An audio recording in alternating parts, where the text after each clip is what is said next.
Alors, Alex Albon se donne 1 an pour revenir en F1 maximum. Ah, Albon, je voudrais pas être pessimiste, mais je le sens pas, hein. Je pense pas qu'il reviendra en F1, lui. Dans l'ombre du simulateur Milton Keynes, Albon attend son heure avec impatience. Le Thaïlandais, écarté par Horner et Marco l'an dernier, espère toujours faire son retour en F1 l'an prochain, dans un bac AlphaTauri, dans un autre. Difficile de savoir quelle piste existe réellement pour lui en ce moment. Cette année, il s'agit en grande partie de se motiver, de pousser fort pour essayer de voir s'il y a une chance de revenir l'année prochaine. Mais quelle équipe pourrait vraiment accueillir Albon? AlphaTauri, Alfa Romeo ou Williams? Alex a-t-il d'autres idées en tête? Il n'y a pas beaucoup de choix, à certains égards, je suis tributaire des mauvaises performances des autres. C'est juste le marché des pilotes en F1. J'ai eu la chance quand je suis arrivé en F1, avec le départ de Ricardo, ça a tout changé.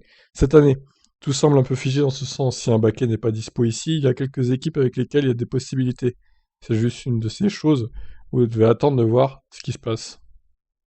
Tout le monde a été super gentil avec moi chez Red Bull, et Helmut et Christian, je suis sûr que si une opportunité se présentait, ils seraient prêts à m'aider et à me soutenir. Je suis sûr que le rôle de simulateur et de réserviste serait toujours une option, aussi. Pour l'instant, mon objectif principal est la F1, pour voir s'il y a de la place, et ensuite nous verrons. Il est encore relativement tôt sur le marché des pilotes, mais vous devez aussi réaliser que d'autres championnats doivent décider de leur titulaire avant la F1. Vous pouvez prendre une décision en F1 en août-novembre, et c'est encore bien.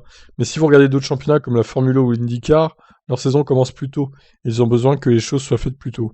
Vous devez évaluer le paysage, et vous assurer que vous couvrez toutes les options, donc c'est difficile, nous verrons bien ce qui se passe.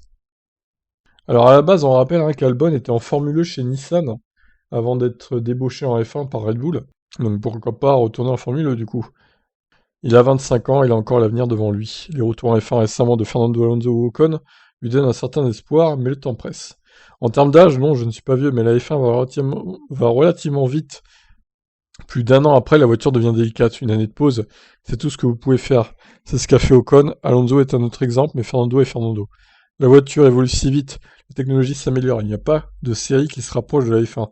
Vous ne pouvez pas partir ailleurs et faire les choses différentes. Donc c'est 1 an maximum. Une grande partie de mon effort maintenant est de s'assurer que je puisse faire tout ce que je peux et aussi être actif moi-même, regarder autour, voir ce qui est là pour moi.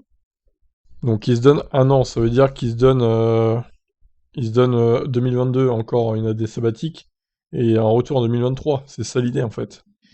Bah franchement, 2023 peut-être qu'il aurait plus de chance. L'année prochaine, pour moi, il a aucune chance de revenir en F1. Ça s'annonce compliqué pour Alex Albon de retrouver un baquet dans la catégorie Rennes. Voilà. Bah, peut-être qu'il sera conservé en tant que pilote de simulateur, du coup. Il a l'air de faire du bon boulot de ce côté-là, donc pourquoi pas. Voilà, et vous, est-ce que vous pensez qu'Alex Albon va revenir en Formule 1, du coup? Ciao, ciao.